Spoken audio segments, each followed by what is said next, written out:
Hello guys, welcome back to my channel. എല്ലാവരും സുഖമായി സേഫായിരിക്കണം പ്രതീക്ഷിക്കണം. എൻ്റെ അമ്മയുടെ നാട് വരുന്നത് വെള്ളർക്കാടാണ് കേട്ടോ. അപ്പോൾ വെള്ളർക്കാട് ശ്രീരാമസ്വാമി ക്ഷേത്രത്തിൽ കുറച്ച് ദിവസമായി ലക്ഷാർച്ചന മഹോത്സവം നടന്നുകൊണ്ടിരിക്കുകയാണ്. അപ്പോൾ അതിനെ സംബന്ധിച്ച് കുറച്ച് വീഡിയോ ക്ലിപ്പ് ഞാൻ എടുത്തിട്ടുണ്ട്. അതാണ് ഞാൻ നിങ്ങൾക്ക് മുന്നിൽ ഇന്ന് കാണിക്കാൻ പോണത് കേട്ടോ. 28, 29, 30, 31 തീയതികളിലാണ് കലാപരിപാടികൾ തുടങ്ങുന്നത്. അപ്പോൾ അത് കാണാൻ വേണ്ടിയിട്ടാണ് ഞാൻ പോയിട്ടുണ്ടായിരുന്നത്. അപ്പോൾ കാലത്ത് ദർശനം കഴിഞ്ഞതിന് ശേഷം ഞാൻ അവിടുന്ന് തന്നെ സേമിയ ഉപ്പുമാവ് പ്രസാദം കഴിച്ചു. അത് കഴിഞ്ഞിട്ട് ഞാൻ വൈകുന്നേരത്തെ പരിപാടികൾ കാണിച്ചു തരാം കേട്ടോ. വൈകുന്നേരം അമ്പലത്തിൽ പോയിട്ട് ദർശനം കിട്ടിയതിന് ശേഷം സ്റ്റേജ് പ്രോഗ്രാമൊക്കെ തുടങ്ങിയിട്ടുണ്ടായിരുന്നു. അപ്പോൾ ഗോപുവിൻ്റെ ഡാൻസൊക്കെ ഉണ്ടായിരുന്നു കേട്ടോ. മേക്കപ്പ് ചെയ്യാനൊക്കെ പോയി അതിൻ്റെ ഇടയിൽ. ഗോപുവിൻ്റെ ഡാൻസ് എന്തായാലും ഞാൻ ഷോർട്ടായിട്ട് ഇടുന്നതായിരിക്കും. അപ്പോൾ സ്കിപ്പ് ചെയ്യാതെ ഇരുന്ന് കാണുക. ഞാൻ ഇതിൽ ഫുൾ വീഡിയോ ആയിട്ട് ഇടാത്തതിൻ്റെ പ്രശ്നം എന്താ വെച്ചാൽ കോപ്പി റൈറ്റ് ക്ലെയിം വരണതുകൊണ്ടാണ് കേട്ടോ. ഡാൻസും പരിപാടികളൊക്കെ കഴിഞ്ഞിട്ട് അടുത്ത് പറയേണ്ട കാര്യം ഒരു തിരുവാതിരക്കളി ഉണ്ടായിരുന്നു കേട്ടോ. അടിപൊളിയാണ്, നല്ല വെറൈറ്റി ആയിരുന്നു. അത് ഞാൻ എന്തായാലും ഷോർട്സ് ആയിട്ട് ഇടുന്നതായിരിക്കും. ഒന്ന് പോയി കാണുക. പരിപാടികളൊക്കെ കഴിഞ്ഞതിന് ശേഷം ഞങ്ങൾ ഭക്ഷണം കഴിച്ചിട്ട് ഇപ്പോൾ വീട്ടിലേക്ക് പോവുകയാണ്. പിറ്റേ ദിവസം ഓംകാരം അമ്പലവട്ടം നടത്തുന്ന മ്യൂസിക് ഇവൻ്റ് ആയിരുന്നു കേട്ടോ. വൈകുന്നേരം 7 മണിക്കാണ് തുടങ്ങിയിട്ടുണ്ടായിരുന്നത്. പരിപാടി അടിപൊളിയായിട്ടുണ്ടായിരുന്നു. എനിക്ക് നല്ലപോലെ ഇഷ്ടമായിട്ടുണ്ടായിരുന്നു. ആദ്യം തന്നെ ഗണപതി സ്തുതിയായിട്ടായിരുന്നു തുടങ്ങിയിട്ടുണ്ടായിരുന്നത് കേട്ടോ. പിന്നെ പരിപാടി കഴിഞ്ഞപ്പോൾ ഞങ്ങൾ പിന്നെ പ്രസാദം കഴിച്ചു. പിന്നെ തിരിച്ച് വീട്ടിൽ പോവുകയാണ് ചെയ്തത്. വീഡിയോസൊന്നും എടുത്തിട്ടില്ല കേട്ടോ. ലക്ഷാർച്ചന മഹോത്സവത്തിൻ്റെ ലാസ്റ്റ് ദിവസം, അതായത് 31-ാം തീയതി പറവയ്ക്കലായിരുന്നു കേട്ടോ. പിന്നെ പഞ്ചാരിമേളവും ഉണ്ടായിരുന്നു.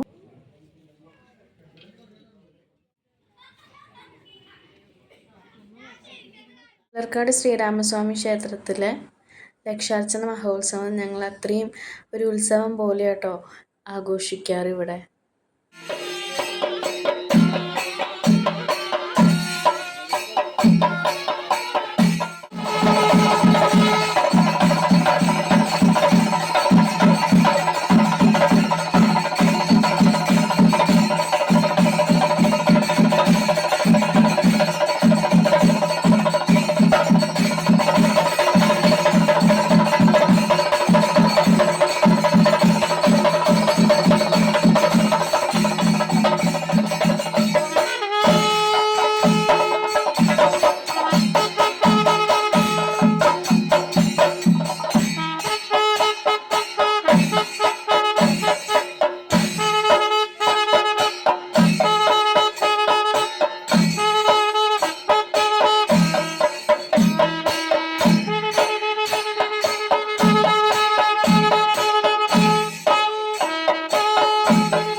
ലാസ്റ്റ് ദിവസം ഞാനും അമ്മയും സാരി ചുറ്റാന്ന് പ്ലാൻ ഇട്ടുണ്ടായിരുന്നു കേട്ടോ.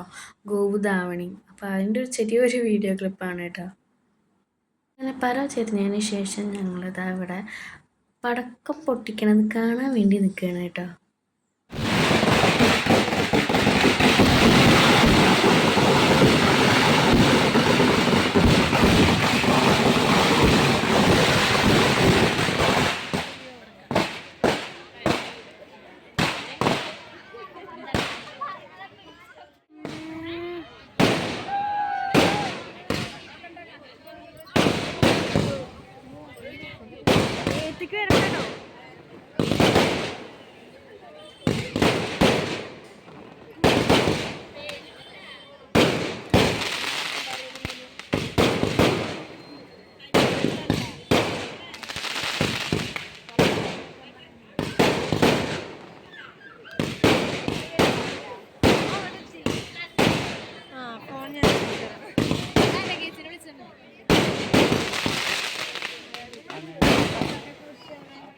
എല്ലാ പരിപാടിയും കഴിഞ്ഞതിന് ശേഷം ഞങ്ങൾ ഭക്ഷണം കഴിക്കായിരുന്നു. അത് കഴിഞ്ഞിട്ട് വീഡിയോസ് ഒന്നും എടുക്കാൻ പറ്റിയില്ല കേട്ടോ, നല്ല വിശപ്പുണ്ടായിരുന്നു. അത് കഴിഞ്ഞിട്ട് ഇതാ വീട്ടിലേക്ക് പോവുകയാണ്. വീട്ടിലെത്തി, ഞങ്ങൾ ഗുരുവായൂരെത്തി. അങ്ങനെ എല്ലാവർക്കും വീഡിയോ ഇഷ്ടപ്പെട്ടെങ്കിൽ ലൈക്ക് ചെയ്യുക, ഷെയർ ചെയ്യുക, സബ്സ്ക്രൈബ് ചെയ്യുക. ഇൻസ്റ്റാഗ്രാം പേജിൻ്റെ ലിങ്ക് ഞാൻ എന്തായാലും ഡിസ്ക്രിപ്ഷൻ ബോക്സിൽ ഇടുന്നതായിരിക്കും. അതിൽ കയറി എല്ലാവരും ഫോളോ ചെയ്ത് സപ്പോർട്ട് ചെയ്യുക. കൂടാതെ ഞാൻ ഡാൻസിൻ്റെ വീഡിയോസ് എന്തായാലും ഷോർട്ടായിട്ട് ഇടുന്നതായിരിക്കും. അപ്പോൾ എല്ലാവർക്കും ബൈ ബൈ.